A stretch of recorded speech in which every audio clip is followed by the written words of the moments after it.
Mounika ABN breakfast news కి స్వాగతం. హోకెళ్ళు బాబాయ్ నిజంగా చెప్పాలి అంటే ఎంత ప్లాన్డ్ గా ఎంత కిరాతకంగా ఎంతో బ్రూటల్ గా వైఎస్ వివేకానంద రెడ్డి హత్య కేసు జరిగిన తీరు ఎలా జరిగింది ఏమిటి అనేది రెండు తెలుగు రాష్ట్రాలు యావత్ తెలుగు ప్రజలు అందరూ కూడా విస్మయానికి గురి చేసినటువంటి సంచలనటువంటి ఈ కేసులో ఏం జరిగింది, ఎలా జరిగింది, ఎవరు చేశారు, ఎవరు చేయించారు, దీని వెనకాల ఉన్న కుట్రదారులు ఎవరు, పాత్రదారులు ఎవరు, ఇలా అనేక ప్రశ్నలకి సందేహాలకి దాదాపుగా సామాన్య ప్రజలకు ఆ ప్రాంతంలో నివసించే వాళ్ళకి తెలుగు ప్రజలకి ఒక స్పష్టమైన క్లారిటీ వీళ్ళు పలానా వాళ్ళు అని ఉన్నప్పటికీ కూడా సామాన్యంగా అవన్నీ కూడా చెల్లవు. కాబట్టి అఫీషియల్గా చట్ట ప్రకారం ఒక దర్యాప్తు జరిగినప్పుడు విచారణ జరిగినప్పుడు వీళ్ళు నిందితులు, వీళ్ళు దోషులు, వీళ్ళ వల్లే జరిగింది, వీళ్ళే చేశారు, వీళ్ళు పాత్రదారులు, వీళ్ళ సూత్రధారులు అని అఫీషియల్గా చెప్తేనే మనకది చట్టం ప్రకారం చెల్లుతుంది. అయితే ఇప్పుడు దాదాపుగా సిబిఐ విచారణ తుది దశకు చేరుకుంది. దాదాపుగా ఎవరు చేశారు ఏమిటి అనేది క్లారిటీ వచ్చేసింది.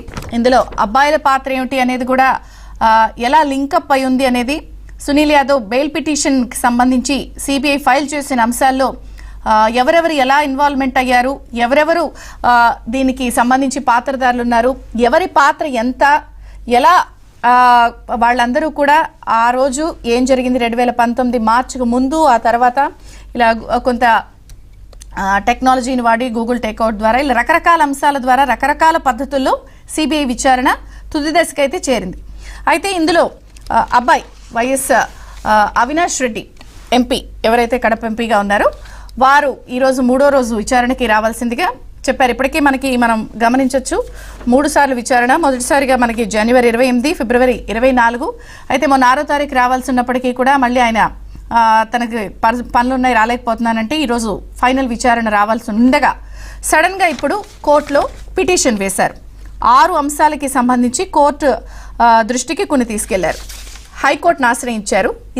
ఈ విచారణ జరగకుండా చూడాలి, అలాగే 160 సిఆర్పిసి కింద తనకి నోటీసులు ఇచ్చారు కాబట్టి తదుపరి యాక్షన్ తీసుకోకూడదు, అంటే అరెస్టులు లాంటివి ఏమి చేయకూడదని ఇచ్చారు.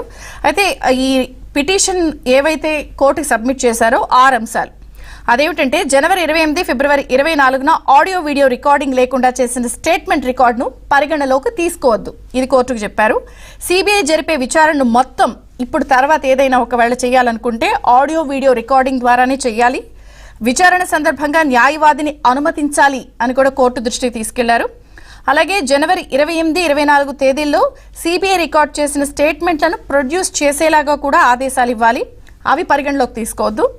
విచారణ సందర్భంగా ఎటువంటి తదుపరి చర్యలు చేపట్టకుండా ఆదేశించాలి, అంటే అరెస్ట్ లాంటివి కూడా ఏమి చేయొద్దు. వివేకా కేసులో సిబిఐ తను విచారించే అంశంపై కూడా కుదిరితే స్టే ఇచ్చేయాలి.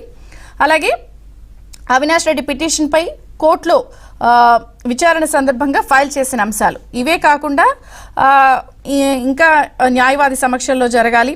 అలాగే ఈ అంశానికి సంబంధించి తన కూతురు సునీతకి ఆమె భర్తకి కూడా ముందుగా ఈ మర్డర్ జరిగిన అంశం పిఏ ద్వారా తెలిసింది. ఆస్తి గొడవలు ఉన్నాయి తండ్రి కూతుళ్ళు ఇద్దరికి, ఇలా చాలా అంశాలు పిటిషన్ ద్వారా తెలియజేసే ప్రయత్నం చేశారు.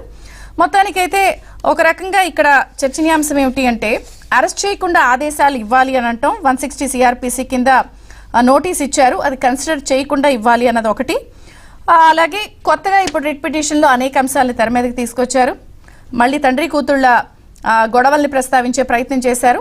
మొత్తంగా అయితే ఎందుకు సడన్గా అవినాష్ ఈ విధంగా కోర్టుని ఆశ్రయించారు మూడోసారి విచారణకి, మరి ఆయనకి అరెస్ట్ భయం పట్టుకుందా, దాదాపుగా అరెస్ట్ అవుతారు అనే స్పష్టమైన సమాచారం ఏమైనా ఉందా, మరి ఈరోజు ఆయన కోర్టు విచారణ వరకు వెయిట్ చేసి ఆ తుది తీర్పు వచ్చే వరకు చెప్తారా, విచారణకు హాజరవుతారా, ఏం జరుగుతుంది, న్యాయవాది వర్గాలు నిపుణులు ఏం చెప్తున్నారు, రాజకీయంగా పెను సంచలనం సృష్టించిన ఈ కేసులో ఎటువంటి పరిణామాలు చోటు చేసుకునే అవకాశం ఉంది అని మనం చర్చిద్దాం. మనతో పాటు స్టూడియోలో ఉన్నారు రాజకీయ విశ్లేషకులు రాజేష్ అప్పసాని గారు.